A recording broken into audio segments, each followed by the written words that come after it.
প্রায় 2 দশকেরও বেশি সময় ধরে প্রকাশিত হয়ে আসছে আকাশ বার্তা পত্রিকা। পাঠকদের কাছে ইতিমধ্যেই জনপ্রিয়তা লাভ করেছে পত্রিকাটি। যদিও বর্তমানের বাজারে ডিজিটাল যুগে ছাপা পত্রিকা প্রকাশ করাটা অনেকটাই কষ্টের, তবুও সম্পাদক আকাশ চন্দ্র দাস তার ঐকান্তিক পরিশ্রম ও চেষ্টায় পত্রিকাটি প্রকাশিত করে আসছে। 28 জুন শিয়ালদহ কৃষ্ণপদ মেমোরিয়ালে পত্রিকার 26তম বর্ষপূর্তি অনুষ্ঠানটি বেশ সাড়ম্বরভাবে করা হলো। পাশাপাশি সংবাদপত্র আদৌ কি স্বাধীন ও তার ভবিষ্যৎ কি, এই বিষয়ে আলোচনা করা হয়।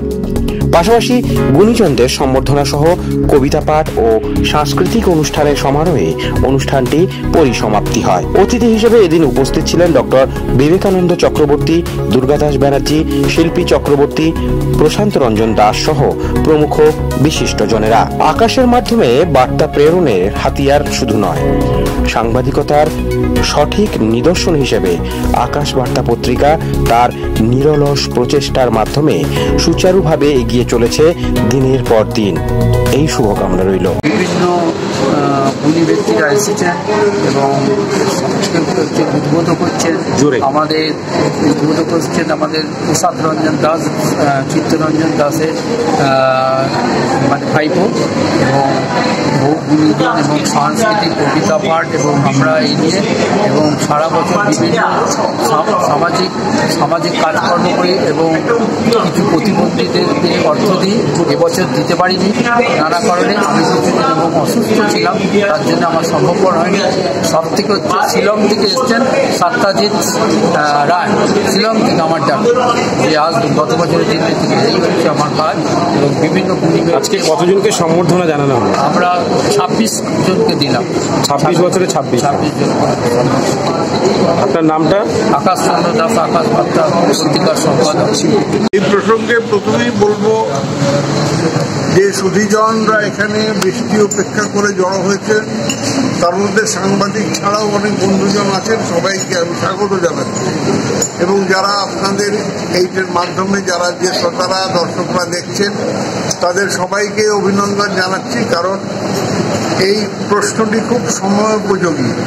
যে প্রশ্ন নিয়ে আজকে এরা সভাটি করেছেন যে সাংবাদিকতা স্বাধীন না তার স্বাধীনতা খর্ব করা হচ্ছে, এই প্রসঙ্গে আমরা সকলেই যে বক্তব্য রাখলাম তার মধ্যে এটাই পরিস্ফুট যে সত্য কথন, সাংবাদিকতার সঙ্গে সত্য কথনটা খুব জড়িত।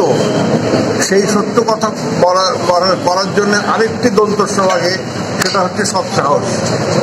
এই সৎ সাহস দিয়ে সাংবাদিক করার মানুষরা যারা আগে ছিলেন এখনো করে চলেছেন, তারা কিন্তু বিপদের সম্মুখীন।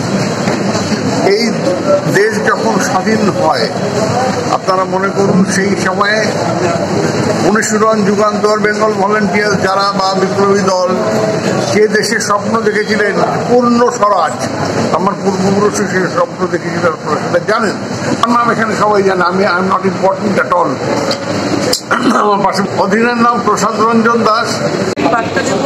সততা, লড়াই এবং ক্রিয়েশন, এই তিনটে কোনো বিকল্প হয় না। পথ কঠিন হতে পারে কিন্তু এগিয়ে তাকে যাবে, এটাই আমার বার্তা আজকে মানুষের কাছে। হ্যাঁ, আমাদের অবশ্যই আমাদের মেরুদণ্ড সোজা রাখতে হবে, সাহস রাখতে হবে, নির্ভীকতা, সততা ভীষণ দরকার, তার সাথে মানবতা, যেটা বর্তমানে হারিয়ে যাচ্ছে কিন্তু শেষ হয়ে যায়নি।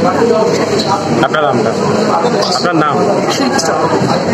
আজকে মূল আলোচ্য বিষয় ছিল সংবাদপত্র আদৌ কি স্বাধীন, এ সম্পর্কে আপনি আলোচনায় অংশগ্রহণ করছেন, কি বলবেন? খুব প্রাসঙ্গিক একটা বিষয় এবং সময়োপযোগী একটা বিষয় যে সংবাদপত্রটি আদৌ স্বাধীন।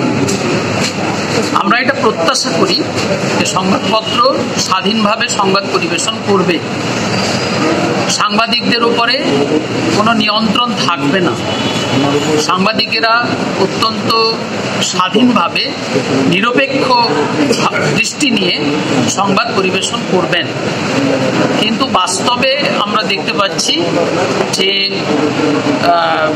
রাজনৈতিক কারণে এবং হচ্ছে যে সমাজ ব্যবস্থা এখন এমন একটা জায়গায় গিয়ে পৌঁছেছে যে সেখানে সাংবাদিকেরা স্বাধীনভাবে সংবাদ পরিবেশন করতে ভয় পাচ্ছে। নানা ধরনের তাদের উপরে অত্যাচার হচ্ছে এবং বিভিন্নভাবে তাদেরকে প্রলুব্ধ করা হচ্ছে। এই কারণে যে স্বাধীনতা নিয়ে সাংবাদিকদের সংবাদ পরিবেশন করা উচিত, আমার মনে হয় সংবাদপত্রের স্বাধীনতা সেইভাবে দেখেন বিগত দীর্ঘ 100% স্বাধীনতা আগে থেকে যেমন ব্রিটিশ স্বাধীন তখন ঠিক স্বাধীন আমরা স্বাধীনভাবে কাজ করতে পারছি সেটাও আমরা বলতে পারি না। ভবিষ্যৎ কি হবে সেটা ভবিষ্যৎ।